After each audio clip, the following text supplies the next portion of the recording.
Happy Thursday. Happy Thursday. How are you? It is Therapy Thursday, and I am back. My name is Dr. Triffy. I'm a licensed psychologist in Atlanta, Georgia. But I like to say that I speak like this because I am from the lovely island of Dominica in the Caribbean, not to be confused with the Dominican Republic. We love them, yeah, but they are up north. They border Haiti. We are down south between Guadeloupe and Martinique. So, welcome. Every Thursday, as best as I can, I show up to teach and share and talk about skills to help us think better so we can feel better and do better.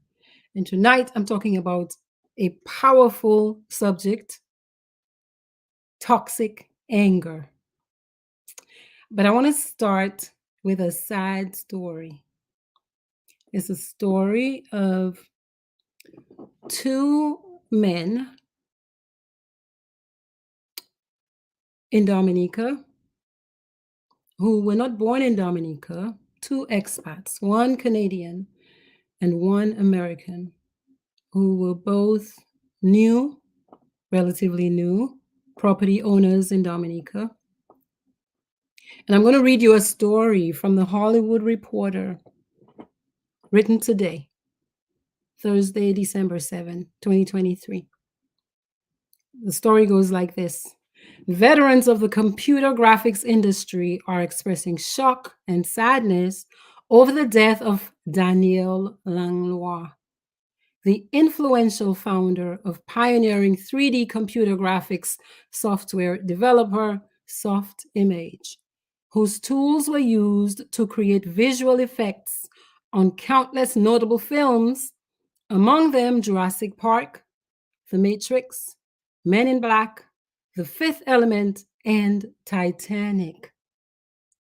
The CBC reports that on December 6th, yesterday, two men, Jonathan Lehrer and Robert Snyder, were charged in Dominica. Dominica is in the West Indies, in a court with the murder of Langlois and his partner Dominique Marchand. According to the CBC story, their bodies were discovered in a burnt-out car Friday near the Colibri Ridge Resort on the island. The CBC also reported that Lehrer owned property next to the resort and had been involved in a past dispute over a road that borders both properties. Tonight, at about 5 p.m., residents of the little village that Mr. Langlois and Miss Marchand lived and joined, really, they joined the community. They helped the community. They supported the community.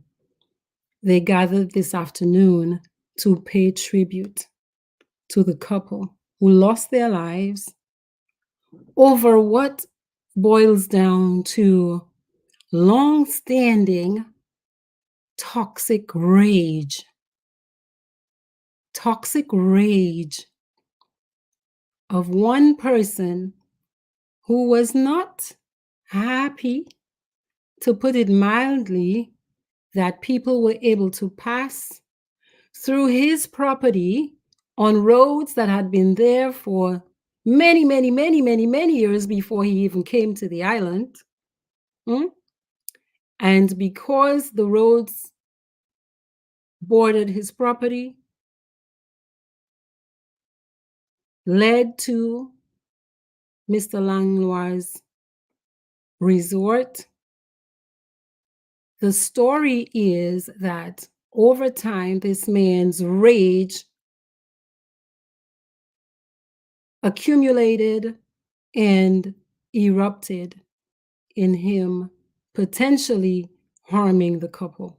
I say potentially, he's been charged, he's not yet been, the case has only just been brought to the court, in the sense that they were looking for this man for days and finally found him. And he and this other Snyder man were brought to the courts yesterday. So many people in Dominica are very sad and horrified. This is a little island. This stuff doesn't happen on the island.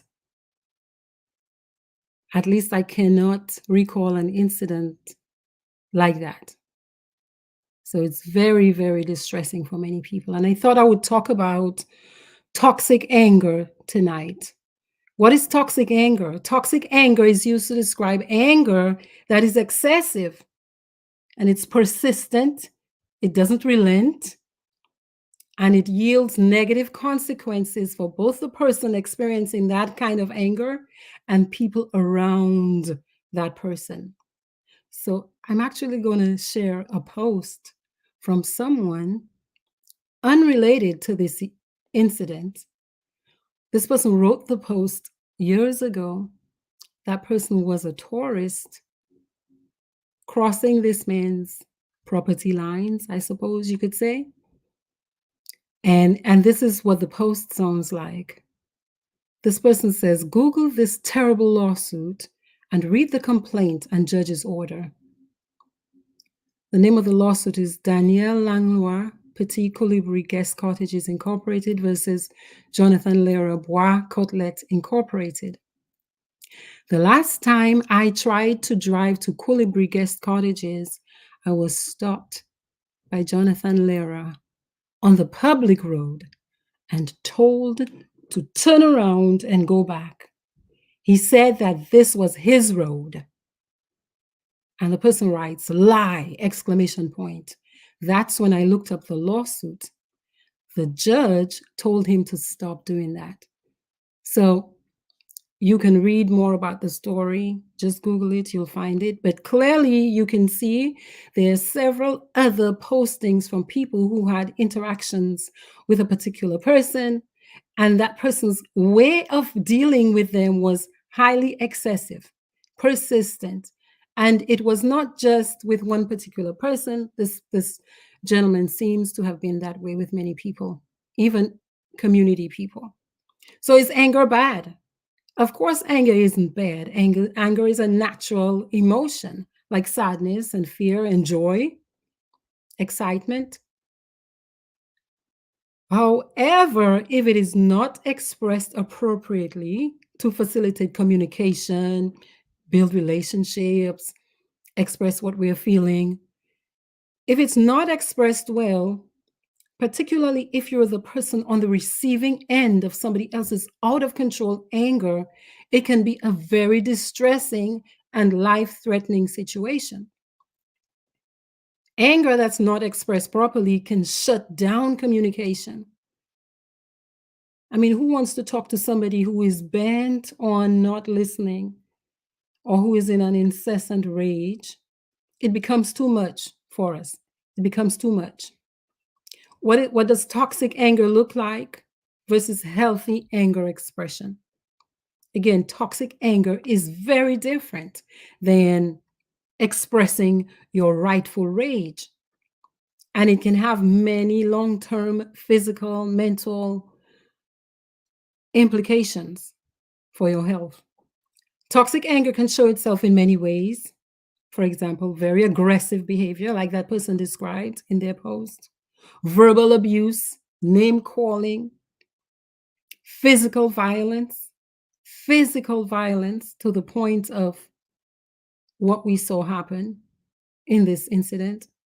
And it can also, as I said earlier, lead to chronic health problems like high blood pressure, heart disease, and depression.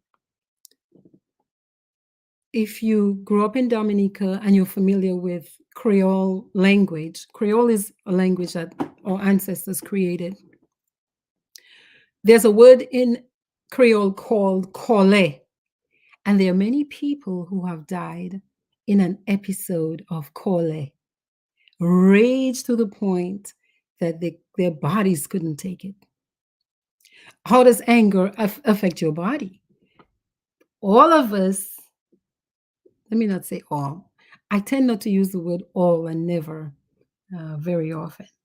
Most human beings understand what it feels like to be angry, understand what our bodies do when we feel angry. But here's how anger can affect your body, especially if it's incessant, persistent. Yeah.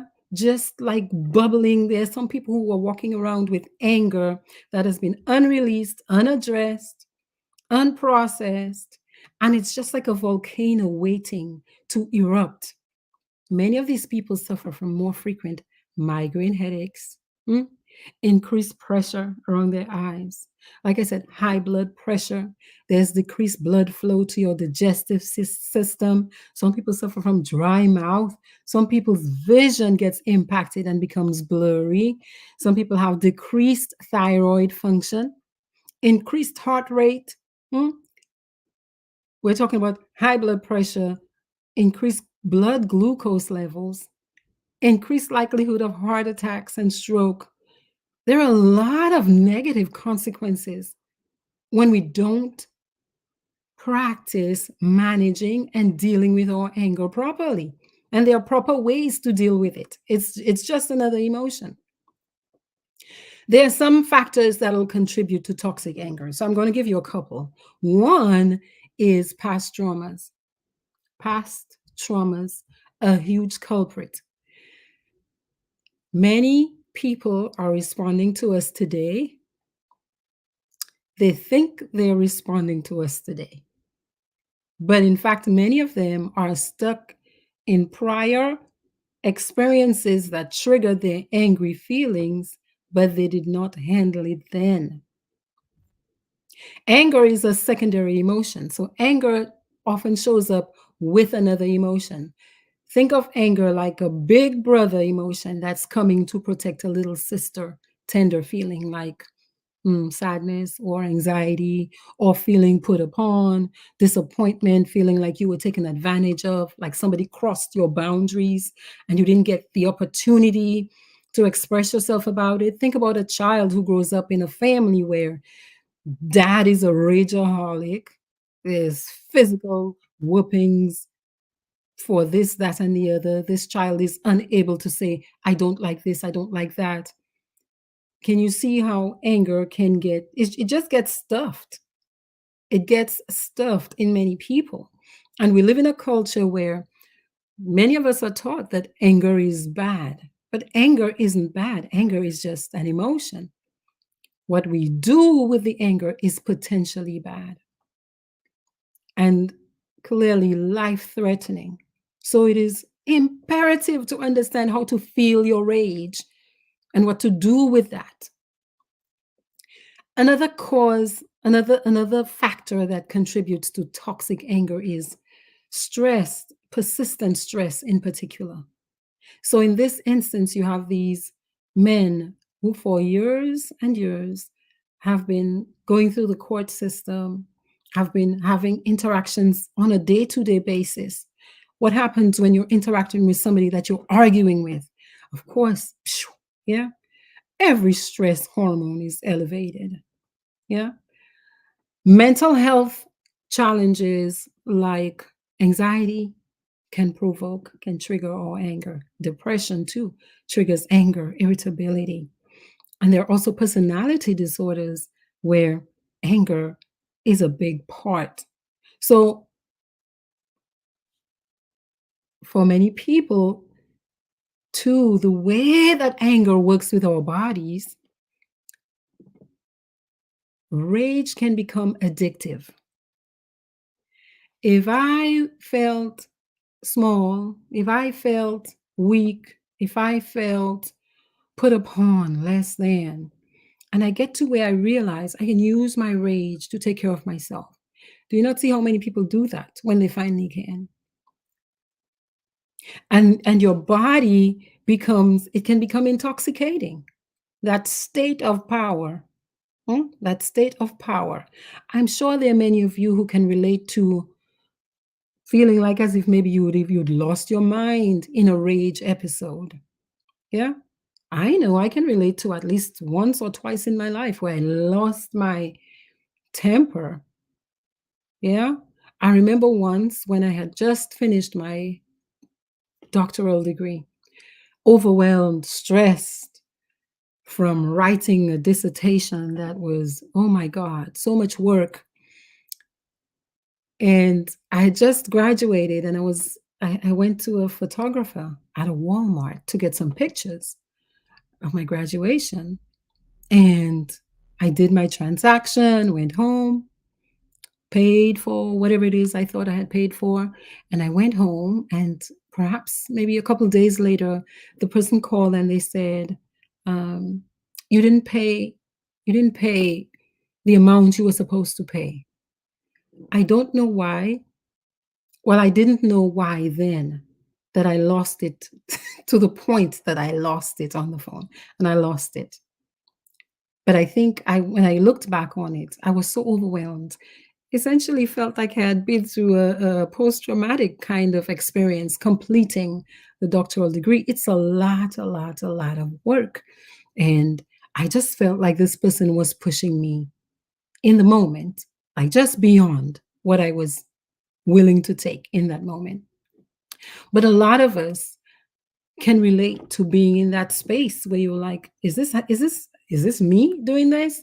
Almost like an out of body experience where you're watching yourself erupt like a volcano. Yeah. So rage can become addictive if you choose not to become aware. I'm going to talk about what to do with it, how to manage anger well, because anger has its place. Anger shows up when we feel violated. Anger shows up when we feel taken advantage of, when we have to speak up for ourselves, when we have to defend ourselves and protect ourselves. So it's there to save our lives, but we can also lose our lives if we don't manage it well. Anger triggers several other brain circuits that can make us, like I say, feel high. You have many corresponding bodily responses like feeling hot. You can feel it. You touch your skin and you're burning. Some people actually feel chills, headaches. Anger puts us in a state of high alert and readiness for action. But too much of anything is good for nothing. So if I stay in a persistent state of readiness for action, yeah, I don't know how to calm down and calm down. Yeah. Some people actually theorize that is one way we go into a state of post-traumatic stress, is that inability to bring it down, to bring the rage down, or the sense of high alert down. As I said before, anger impacts our blood pressure. So it increases your systolic blood pressure. Yeah. And some people succumb to their rage. The body short circuits. Some people die in a state of colère, in a state of rage.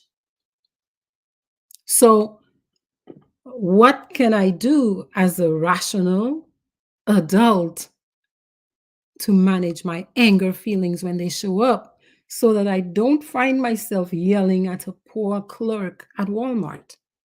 So I don't go a step further and threaten someone or actually physically hurt someone. I want to offer you one strategy with 4 letters. And that strategy was developed by Tara Brach. Tara Brach is a mindfulness teacher. She's an author. She's a psychotherapist. She wrote the book Radical Acceptance, and I want to recommend that book to you. She uses the acronym RAIN, like rain, RAIN, to help you, to help me, to help whomever it is who is willing. Remember a little structure, a little pattern, like a little guide for how to work through anger. So R is for recognize, A is for allow, I is for investigate, and N is to nurture. Okay, how do you do that? The first step, recognize, is to say, like for me in that moment with that clerk, so recognize what's happening, not with them, but with me. What is happening with me? What is going on? Why are you yelling? So this means really, first off, recognizing and acknowledging that I'm feeling what I'm feeling. Radical acceptance that, oh my God, this lady that likes to mind her business and speak thoughtfully, this lady is angry. Hmm? Take a moment to acknowledge that you're feeling angry. Second step is to allow the anger to be present without judgment. Yeah, without judgment. Like, I'm a horrible person. What's wrong with me? Without judgment. That takes practice, but practice makes permanent. Not necessarily perfect, but at least permanent. Yeah, we get better at it. So allow the anger to be present. I mean, it is there, it is showing up. And in the moment, I know for sure I couldn't understand why I was losing it on the phone with the poor lady on the other side. And that, like I say, that is difficult, but it's important in order to slow down enough to move towards healing. Whatever the root of the anger was, whatever the root of the anger was. The third step is to investigate the anger. Get in there, get quiet, like really pay attention. You're worth it. Investigate it. Pay attention to what is happening in your body, yeah, as well as what you're thinking and what else you might be feeling. Because remember, anger is a secondary emotion, it's going to come with something else. I think when I looked at that situation, I think I was just feeling so exhausted and put upon, and it felt like I was going to have to do one extra thing, and I had done so much already. I was just out, like on empty. I was running on empty. And so finally, the last step in N is to nurture yourself now with kindness and compassion, as in, I'm a human being. I understand what's going on with me. I'm a human being. Offer yourself the kind of compassion you might offer a child, because essentially that's a child part of us that's just having a bit of a fit, having a tantrum, but more than likely a child part that needs some kind of healing. So it means offering yourself support and care that you need in order to feel what you're feeling and move through it and to make sense out of it. So R, recognize the emotion that you're feeling, give it a name, label it. A, accept it. Accept the situation, accept the emotion. This is how I'm feeling right now. I'm not really comfortable with it. I wish I wasn't feeling that way, but this is how I'm feeling right now. It is what it is. Like, just radically accept that this is your reality in the moment. And okay, you calm down, investigate. What is this about? Yeah. Notice where you're feeling it in your body. Is your head hurting? Is your chest feeling like it's about to explode? Yeah. Are you sweating? Are you crying? Are you pacing? And observe the thoughts that are passing through your mind. And finally, N, nurture yourself. Nurture yourself. Try to look at the emotion as, like a rain cloud, like it's passing. This is not who I am. So why would I decide after that experience to call myself an angry person? No, I'm not an angry person. I was angry in the moment. So choose to see the emotion as temporary and not fixed. Yeah. I'm not an angry person. I am feeling angry in this moment. Okay. Another way to work with anger is a physical way. So anger is a very physical emotion. And in therapy, we love to encourage our clients to get a pillow, yell into the pillow, pound the pillow, punch a punching bag, use a hose or something that's not going to hurt you or hurt somebody else or cause any damage, but to put some physical energy into the release, because sometimes that is helpful. And for me, my go-to for anger, that is unexplained, unprocessed, is clinical hypnotherapy. Why? Because with clinical hypnotherapy, I feel as a therapist that I can do all of that. We can get to all of that and more. So hypnotherapy uses a relaxed state. Yeah. So we're training ourselves to bring ourselves into homeostasis, into relaxation. Yes. Into a place of centering. Plus, in that state, you can do what is in clinical language called imaginary exposure, where you're not physically replaying perhaps the source event that perhaps was unexpressed, unattended to, and might be at the base of all of the anger that's erupting. Yeah, but you can, in your imagination, go there and redo it in a safe space. You get to the source of the anger, get to the root experience, release it, release it, yes, and reset it. Reset it by making new decisions now in a state where when you're hypnotized, you're more suggestible to any new decision that you make. So I find clinical hypnotherapy to be a very, very effective tool to help people process unresolved anger. That is, when they pay attention and investigate at the root, at the base of a lot of their anger explosions. I want to share a few final words on anger.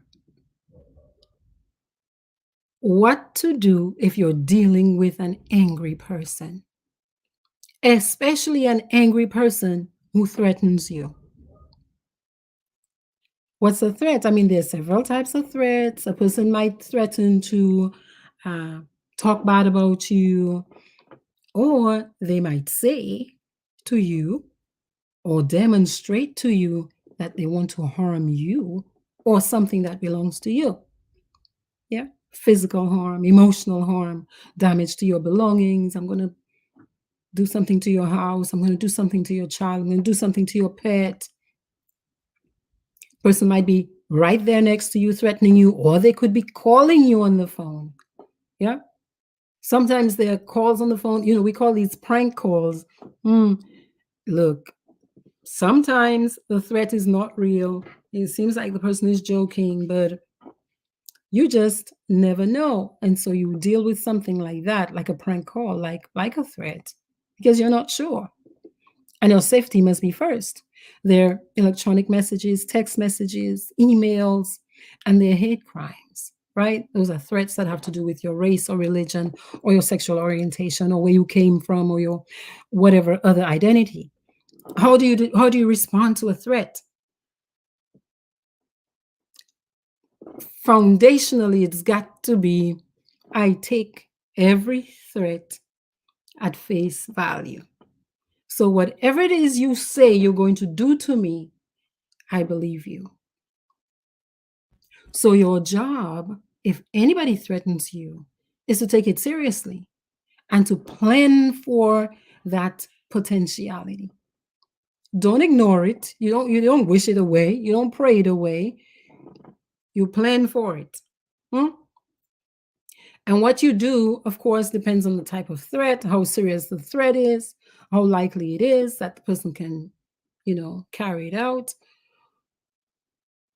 But your safety is most important. If it's a threat where you're in person, look around you, find safe places to go, people you can call right away. It might be a busy place. Where can I go to hide? Stay calm, stay focused. Try your best to not make eye contact or talk back to the person who's threatening you. Call 911. There's some of us who have access to emergency numbers on our phone. I think that's important. I think those things are important to have, to set up already. Ask for help. There might be people around you. Ask for help. Hide if you're in immediate threat. If it's a threat where somebody's saying, I'm going to come to your house, set up security cameras, have a bodyguard if necessary. Try to take notes about the event. Try to focus on important things. Yeah. If you can, take videos, pictures, if it's safe to do that. When I say important pieces of the event, what's the person wearing? If it's there are many threats that build, like with these two gentlemen. The threat kept building and mushrooming, like a volcano. Take good records, make frequent reports to the police, push, push, push, push, push. Again, you have to take anybody's threat to you at face value. At face value. Yeah.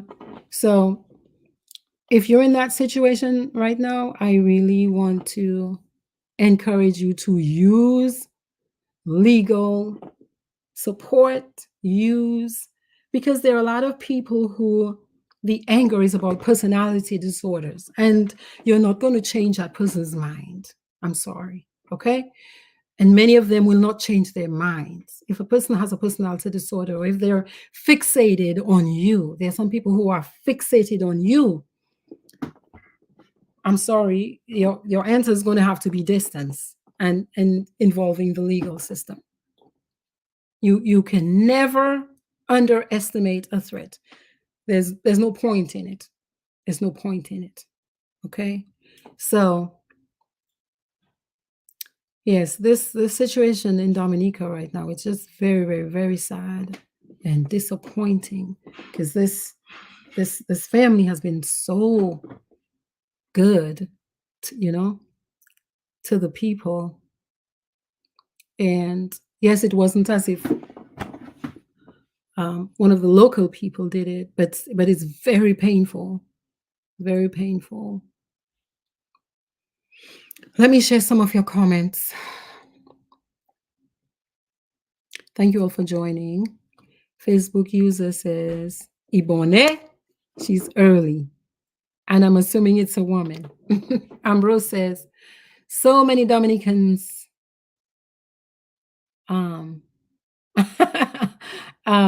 Ambrose, happy Thursday. I am here every Thursday at this time. And, one of the beautiful things about technology is we can always watch it, even if it's not happening live.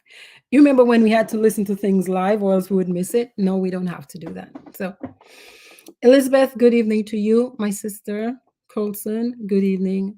My point, my most salient point tonight is whatever somebody says to you that feels like a threat, take it at face value as it is.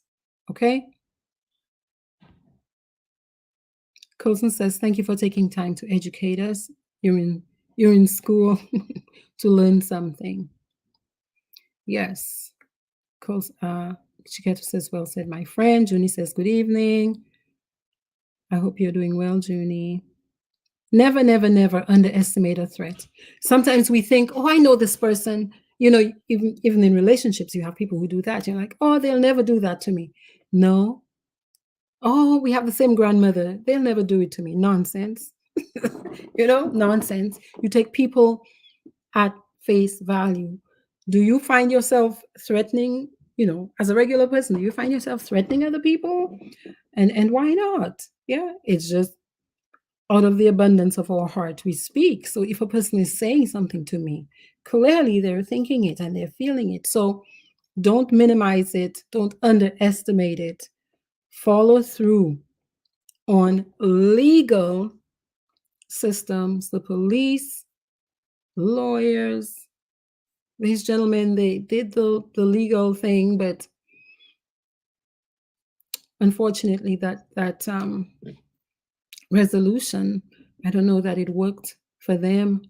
Again, there are some people whose minds will not be swayed.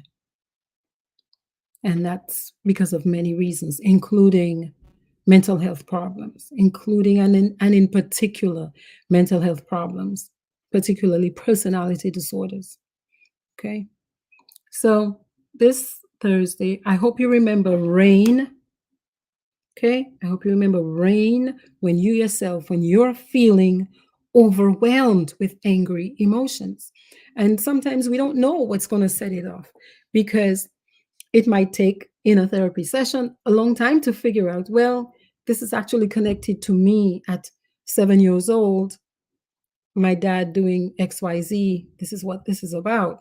So the investigating to get to the root, sometimes that escapes us or it evades us, or we don't have, we haven't quieted ourselves enough to get to that point. But you're a human being and you just never know. Like, I'm the meditation lady, and I was losing it on this person who was just merely communicating information to me that whatever it is they had charged me was less than they should have. Yeah. And for some of the reasons I mentioned tonight, yeah, I exploded. So our job, the adult, I think, always must return to rescue the child in us. And we're going to have many opportunities to do that as adults. You're going to have many opportunities until we're no longer here to rescue the child in us, because life will present opportunities where, we feel challenged and overwhelmed. So, yeah, so this is my offering tonight. I am so sorry about that happening to that couple.